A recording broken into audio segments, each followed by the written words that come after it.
The ultimate vulnerability. The willingness to be exposed to a potentially fatal blow and simply hoping for grace instead of impact. I know few who can love. I know many more who can pretend. They stay silt-bound in the convenience of a guarded life. They stay shielded from the shrapnel of a fractured heart. I know even fewer that are indestructible, bulletproof.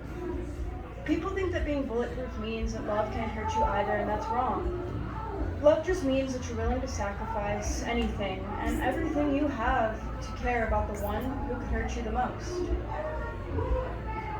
It means that you place your trust within someone who has every power over you to destroy you, but they don't. They choose not to. I want to know something more than that. A world where the things I do for others could save me too.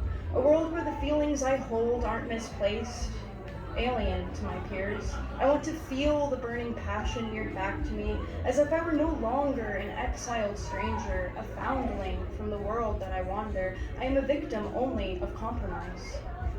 Everyone just stares. I am the mirror you can find your own hunger within, and you look through me, but only to yourself. I am nothing but a whistle, a cry, a whisper. Through the catacombs filled with souls as lost as mine, I am a paradox. You are in love with a statue uncarved, still encased in a marble block, an idea. Born in the hands of a great artist, yet the process of chipping and carving me away has already been done by minds before yours. You back off. As if the idea that pain and suffering is avoidable or singular, as if any amount of chiseling that you may do is equal to the quarrymen before you who stooped my veins once so full of innocence, as if you, yourself, can prevent any abrasion of the marble without seeing the full depth of understanding that you could be an artist, not an excavator.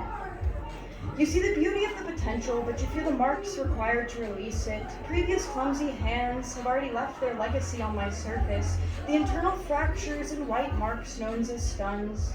You, like the many hands before, perceive these flaws to be avoided, yet I understand they are simply a result of the process.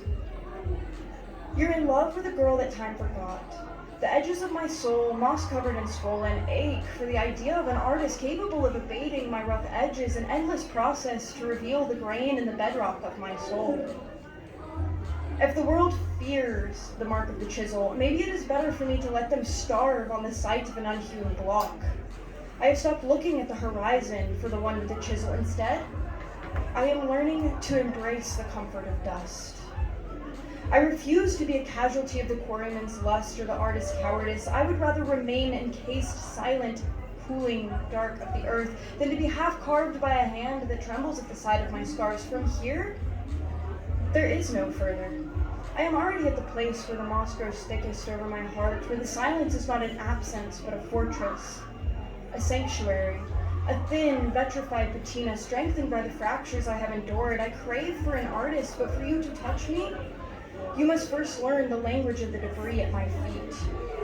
Understand, they took what they could carry, but they mistook the surface for the source. They mined the light, yet they could not deplete the primordial sun within the stones. Let the amateurs tremble at the sight of my wreckage. They seek a smooth surface to glide their shallow palms over, but they forget that the most sacred cathedrals are built on the very earth that was blasted apart. My stuns are not failures of the stone. They are white-hot scars of a soul that refuse to shatter under the weight of a sledgehammer.